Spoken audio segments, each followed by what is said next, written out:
Hello, this is a response to Symph Controversy video on gay marriage.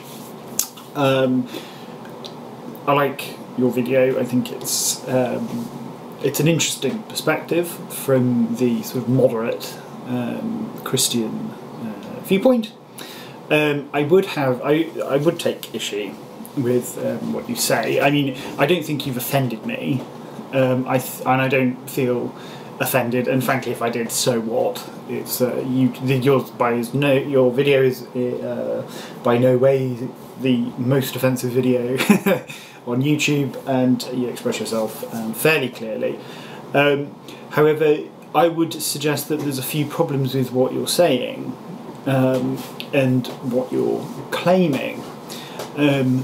A lot of presuming that you don't just subscribe to the view that all the good things in life are because of God and all the bad things in life are because of evil, wicked people, because, you know, a moment's reflection will tell you that that's it's not really saying anything about the goodness of God. What you're saying there is, when something I like or is beneficial happens to me, then I deserve it because God wills it. And when something bad happens to me, I don't deserve it, therefore I'm not responsible.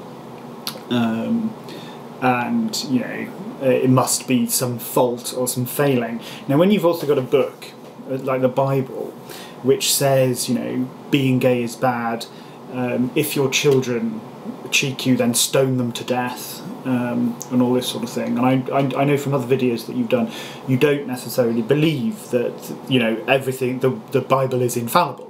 What you are doing is saying, well, the bits I like, I think are believable and are godly, and the bits that are inspiring and that make you feel, you know, give you those warm feelings are good and godly and things like that.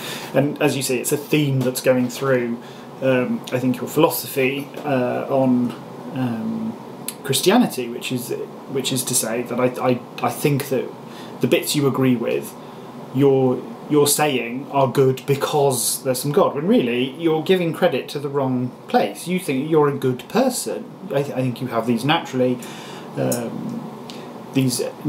good feelings that you don't want to be mean to people, and that you think other people should respect each other and things like that.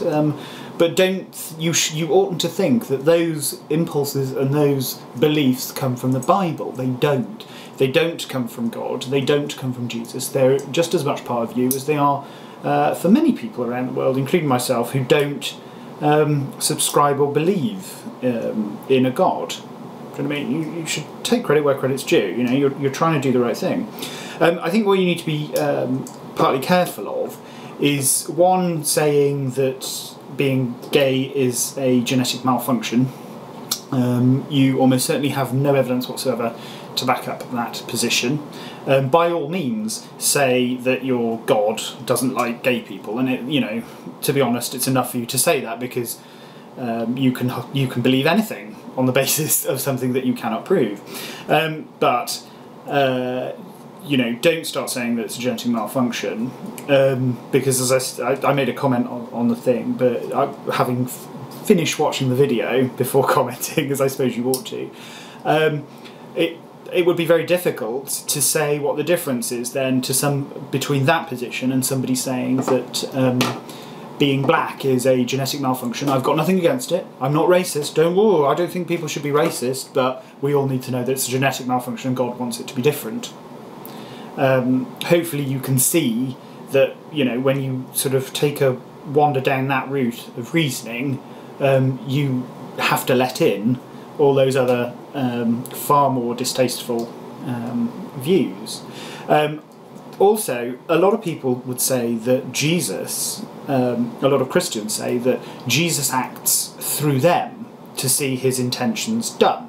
So when he said, you know, and this is when people say, oh, you know, this doctor cured me of this illness or whatever, what was actually happening is that doctor was channeling Jesus, and Jesus helped out and made sure that you got well. So when, you know, you tell other Christians to leave gay people alone, because if Jesus wanted, if Jesus intended them harm, then he would see it done. Well, what would that look like? It would probably look like somebody who believed themselves to be righteous and doing God's work, going out and hurting gay people. That, as I say, is indistinguishable from those other times where you say Jesus intervened because of actually the actions of a doctor. So I think you might get tied up with your own logic there. I think that if you want a good Christian view, I suppose that you can agree with, because it seems to me as though you're not, getting strict dogma in there, is to say, well, is it not the case that God is responsible for the genetic makeup and the impulses and drives of people? So could something happen that God did not intend to happen? In which case he's not powerful, he's not omnipotent, he certainly is not your creator.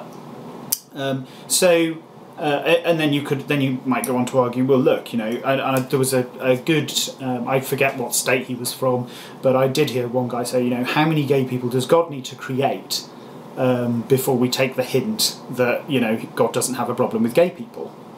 And I think that's a very persuasive, certainly to religious people, line of reasoning. What you've got to be careful of is that, surprise, surprise, you have a God that likes the things you like and dislikes the things you don't.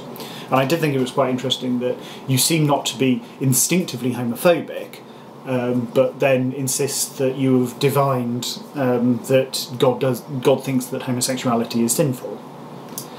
That's quite rare. A lot of people say, I hate gays, and by the way, so does God, so my hating gays is fine.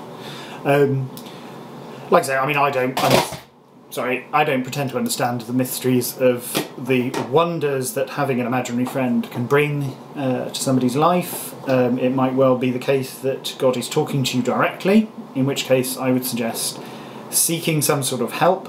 If you want to just go on impulse and feelings, then, don't think Christianity or any religion's got a monopoly on those. Everybody has good feelings and warm feelings. That said, if your belief system inspires you to do nice things and, brings people together rather than forcing them apart, then all power to you, quite frankly. And, as long as you do no harm, good for you. Anyway, I'll leave it there. Hopefully you'll respond to this video, or even post it as a response to allow it as a response to your video. Thanks for listening.